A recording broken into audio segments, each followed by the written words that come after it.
GitHub certs were stolen in a breach, don't trust the blue checkmarks, and the encrypted messaging platform Exclu gets seized. All that coming up now on ThreatWire. Greetings, I am Shannon Morse and this is ThreatWire for February 7, 2023. This is your summary of the threats to our security, privacy, and internet freedom. Let's jump right into the news this week.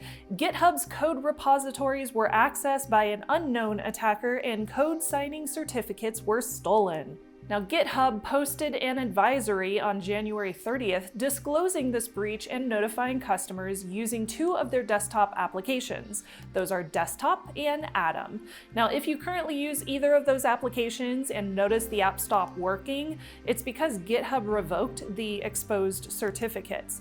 Versions affected included Desktop for Mac versions 3.1.2 all the way back down to 3.0.2, and Atom versions 1.63.1 and 1.63.0. The Windows version of Desktop is unaffected. GitHub stated they discovered the unauthorized access on December 7th. Now, while there was no risk to GitHub.com services, the password-protected code signing certificates were stolen, so they took that preventative measure of revoking them. It appears the data was accessed one day before, on December 6th, when the repos for Atom, Desktop, and some other deprecated data was cloned by a compromised personal access token associated with a machine account. GitHub says that they have no evidence the certs were actually decrypted, and the code repos that were accessed did not have any customer data stored within them. The choice to revoke them, though, was justified since code signing certificates are used to verify code was actually developed by the signed organization. An attacker could use these certs to sign malicious versions of those applications on GitHub. Users can update to the newest version of Desktop or download a previous version of Atom to continue using these applications. Microsoft disclosed last week that a phishing campaign was targeting organizations' cloud environments by way of fake Microsoft Partner Network accounts using malicious OAuth apps.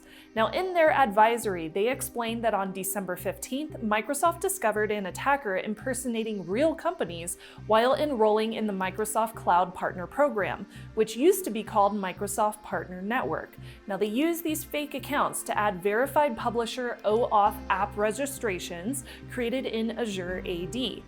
These were then used in attacks called consent phishing campaigns, which target and trick users into granting permissions to the fraudulent apps.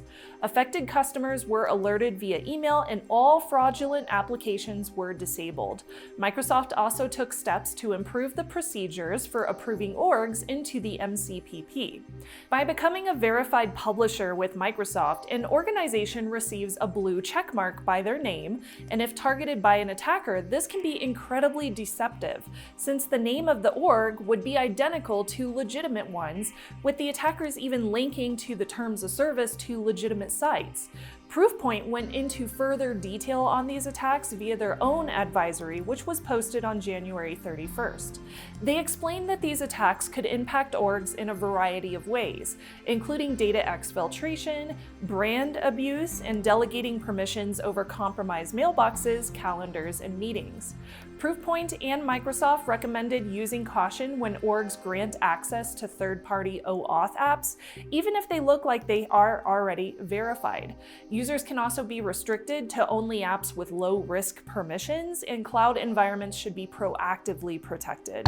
Biggest of shoutouts to my Patreon supporters, especially my golden s'mores and their fur babies for making this show possible, since we do not have ads on the show at all. And a huge thank you to Veronica, Sunny, Guardian452, Robert, James, and Mark for being a part of the s'mores over at patreon.com/Shannon Morse.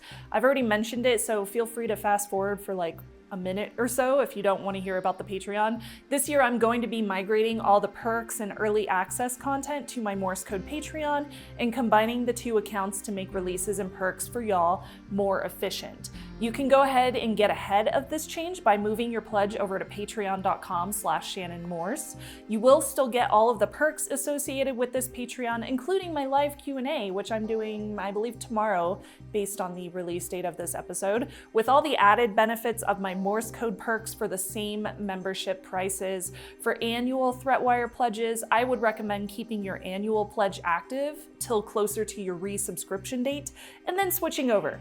So let me know if you have any questions. My YouTube channel is youtube.com/Shannon Morse for everything from tech reviews to security tutorials as well. And don't forget to like and subscribe to Hack 5 right here. Let's go ahead and finish out today's episode with my last top story, all about Exclu.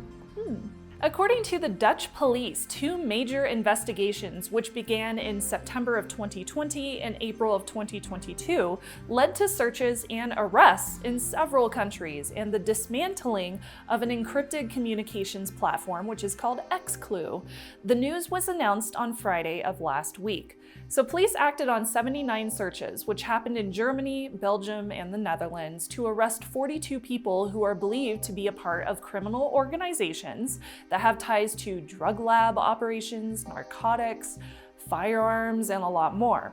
2 of those arrested are also suspected of owning and managing Exclu.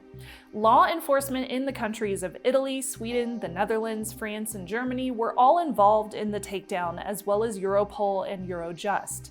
This encrypted communications platform would sell 6-month subscriptions to its service for about 800 euros, and they had about 3,000 users. In the Netherlands alone, the platform had about 750 users, and Dutch police arrested 11 people in their jurisdiction. The law enforcement announcement explains that police were reading Exclu messages for the last 5 months, leading to authorities now having all communication data. Now, some users were legitimately using the platform for privacy, like notaries, doctors, and investigators, so they're now being advised to contact the police to request data removal since police seized the Exclu servers. Law enforcement has continuously targeted encrypted communications platforms for criminal takedowns. Now, while these platforms are often advertised as encrypted and private, they're only as private as the person you're talking to. I'm Shannon Morse, and I will see you on the internet.